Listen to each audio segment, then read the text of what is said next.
Hello, friends. Deer are proud creatures that live mainly in the harsh northern conditions. They have a rich symbolic meaning and are featured in myths of many cultures and people. They personify nobility, grandeur, beauty, grace, and speed. Did you know that there are more than 50 different species of deer in the world? The smallest deer are called water deer and weigh only 10 to 15 kilograms. And the largest are red deer, and their weight can exceed 300 kilograms. Our story today is about an incredible incident that happened to a white-tailed deer living in the forests of northern Ontario, Canada. This species owes its name to their tails, which are brown at the upper side and white at the bottom. Winters in Canada can be tough on the deer as temperatures drop dramatically and food is scarce. But the deer we'll talk about today, a fawn, faced even more problems. He was orphaned when still very young. One day, in search of food, he wandered into the backyard of the Carver's house, who live in the city of Kenora. Leanne Carver, a wildlife photographer, liked the fawn and named him Carrot. Since then, the deer and the Carvers have become friends. They fed him, and it's probably thanks to this family that he managed to survive. According to the photographer, the fawn is very gentle, affectionate, and friendly. Leanne says, "I've been photographing animals for years, and there's something special about Carrot. He's unlike any deer I've ever met." For the past 3 years, Carrot has been coming to visit Leanne and her husband in their backyard.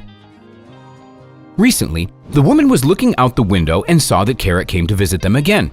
Leanne was delighted. She had just prepared delicious treats for him, but then she noticed something strange was sticking out of the deer's head. When she went out into the snow-covered backyard to check it out, Leanne saw a black arrow with bright green plumage pierced into Carrot's head. However, despite the shocking injury, the deer looked calm. When he approached the woman to sniff her hand, she saw no blood or traces of infection. It was very disturbing to see, but he was still acting like his normal self, Carver said.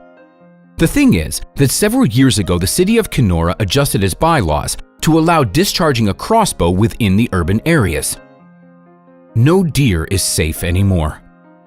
Local authorities have promised the family that they wouldn't euthanize the wounded deer, but conservation officers and hunters have advised against removing the arrow, as it was probably preventing bleeding, and removing it could cause more injury and an infection.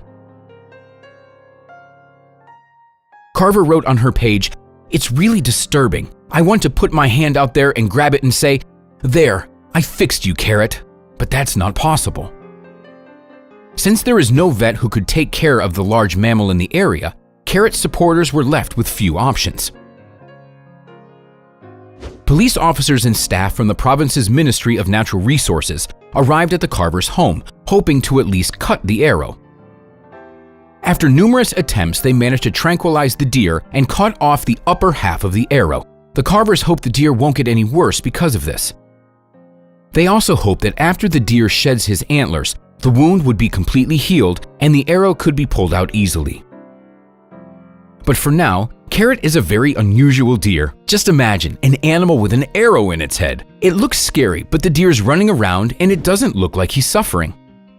Carver started a Facebook page called Carrot the Magic Deer and received messages from supporters around the world. The internet is a place where everybody wants to argue about something, but Carrot seems to be unifying people, Carver said. "It's been so overwhelming to see all of this compassion that's sorely lacking in the world right now. There's so much suffering out there in the world these days, and Carrot's suffering too, but he's become bigger than that. He's given us something to focus on right now and something to love. And that means a lot." Well, that's it for today, friends. Let us know what you think about this story in the comments. Like our video, thanks for watching, and we'll see you next time.